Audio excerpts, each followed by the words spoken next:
Your company has more data than ever. But here's the problem. Without using the right data architecture, it's like throwing everything into the junk drawer. Yeah, good luck finding those batteries when you really need it.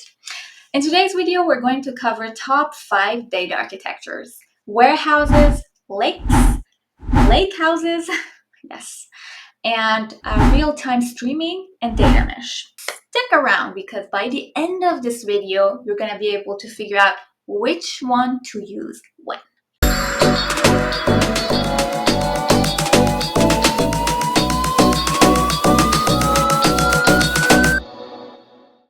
Hi, I'm Edna. Welcome to my channel. I help software professionals grow their skills and become more productive by using AI-powered tools and workflows. I've been in tech for over a decade now, and I've experienced it all: the promotions, the one layoff, and also burnout. I never forget that morning when I realized I had lost access to my work account. First, I thought, oh man, I must have finally broken VPN because I have too many tabs open on my web browser. But then the Slack messages started coming in, and I realized that I was laid off. That moment made me rethink everything, and it inspired me to view my career from a different lens. So I decided to create a space for real growth and real talk. I publish videos every week, so make sure to hit that subscribe button so you won't miss out. Oh, by the way, make sure to stick around until the end of this video because I always end it with a joke. Companies these days are drowning in data. Structured data, unstructured, IoT sensor data, logs, you name it. And without the right data architecture, it's just a swamp that slows you down instead of powering your decisions. Imagine like a city without proper zoning and without proper roads. What do you end up getting? Just traffic jams and chaos. All right, let's get started with the classic: data warehouses. It is basically a centralized, structured storage system built on analytics. It is schema on write, which means data is already organized and structured before it goes into the storage. This streams diagram makes it really clear. Data pipelines feed structured data into the warehouse, where analytics and dashboards sit on top. A real-world example is a retail company which wants to understand their customers' purchasing trend across all their stores. So they go ahead and log and store everyday transaction sales into a warehouse, which could be Snowflake or BigQuery. Then their analysts create dashboards on top of it so that they can figure out what products in what seasons sell the most, and that's how the executives can plan promotions. And here's what Sundar Pichai summed it up really well. Data and intelligence will be everywhere, available to everyone. So warehouses are where that vision starts. Here's what a warehouse looks like in practice in Snowflake. You load structured data, then run fast queries on top of it. This example right here shows daily sales grouped by product category. Warehouses shine when you need clean, business-ready insights on demand. If you have enjoyed this video so far, I would really appreciate it if you like it, comment, and share it. Also, if you haven't subscribed already yet, please go ahead and subscribe to my channel. It really helps the channel grow, but also to show this content to others who might find it useful. And in return, 1, I will be forever grateful. 2, I will answer all of your comments as soon as I can. And 3, here's a cute picture of my dog, Caden. All right, let's continue, shall we? Now let's go over the next one: data lake. Yes, so data lakes are a storage bucket for raw and semi-structured or unstructured data. It is basically schema on read, which means I will figure out and take care of the structure later.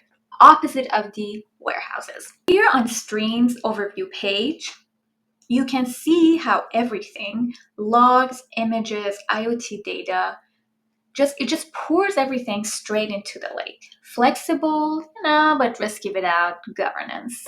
Here is an analogy for it. Imagine your garage. You just dump everything in there, your bicycles, your Christmas decorations, all kinds of boxes filled with stuff. It's great, but before you can find anything there, you have to organize it first.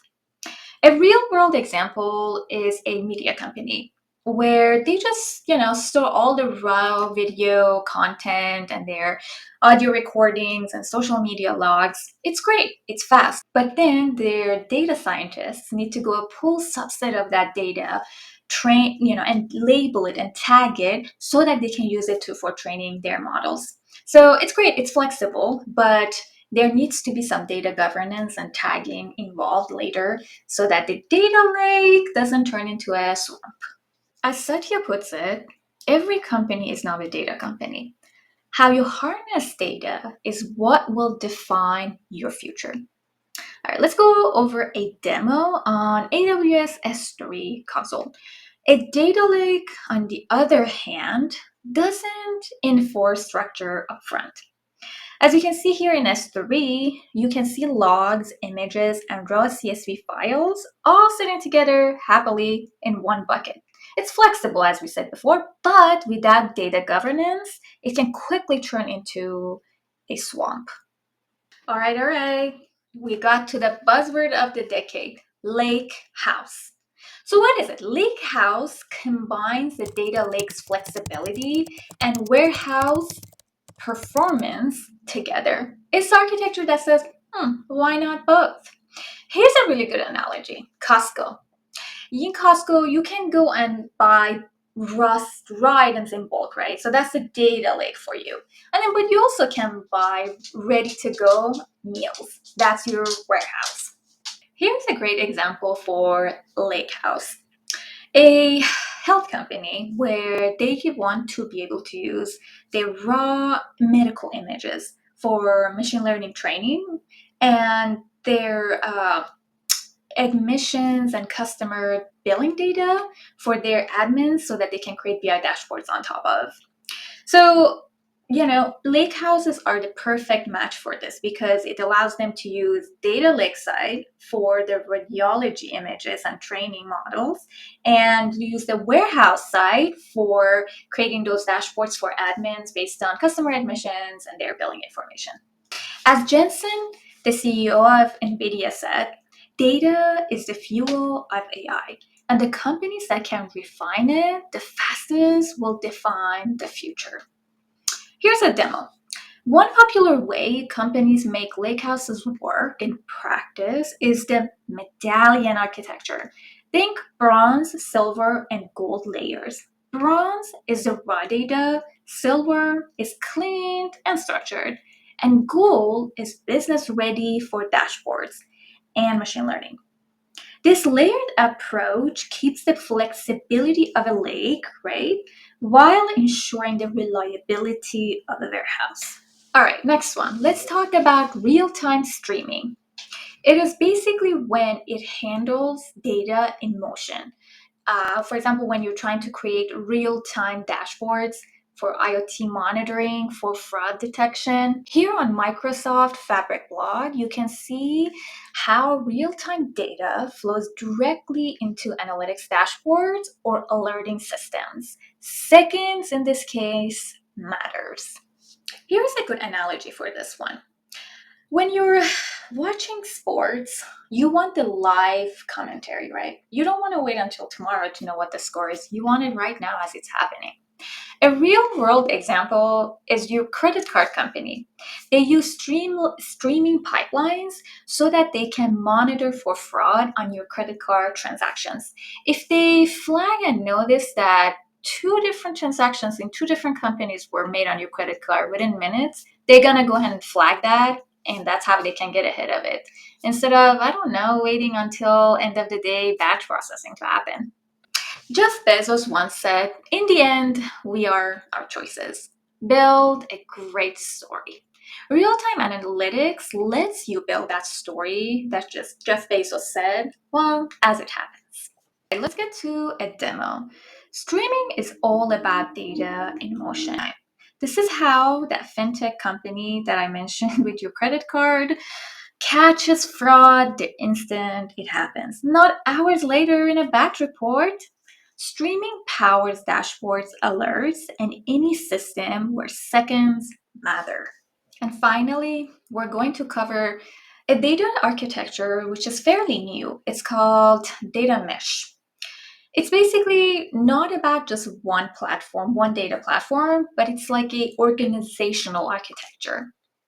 It is more about seeing data as a product where each domain in a company like sales, marketing, R&D owns their own data in that big organization. A real world analogy for this is farmers market. Each vendor in this case would be the domain teams have their own set of products, data, and as long as they follow the rules set for the farmers market, they can bring in sell their data in the same area. A real world example is a e-commerce company where they store data from their support teams, their product teams, their payments and transactions, so that anybody in the company, any team can access those data for their projects. They don't have to go to a central data team to ask for permission. As Jean-Marc Dehqani put it, data mesh is about treating data as its own product. All right, let's get to a demo. Let's go ahead and open up ThoughtWorks data mesh page. And here you can see how each domain manages and serves its own data, basically all under shared governance. All right. The last section here, let's talk about tools. For cloud data warehousing, the big names are Snowflake, BigQuery, Redshift, and Synapse. For data lakes, you'll see AWS S3, Azure Data Lake, Google Cloud Storage, and Hadoop. Lakehouses are led by Databricks, Snowflake, and Google BigLake. For streaming, the top layers are Kafka, Flink, and Spark Streaming. And finally, for data mesh, enablers include Starburst, ThoughtWorks, Atlan, and Monte Carlo for decentralized ownership and governance. If you enjoyed this video, I would really appreciate it if you hit that like button, comment, and share it. Also, if you haven't subscribed to my channel yet, please hit that subscribe button. I will be forever thankful to you. It really helps the channel grow, but also to show this content to others who might find it useful. And now I leave you, like I always do, with a joke, because life is too short not to laugh. Why did the data engineer get kicked out of the party? Because they keep trying to normalize the tables. This one made me laugh.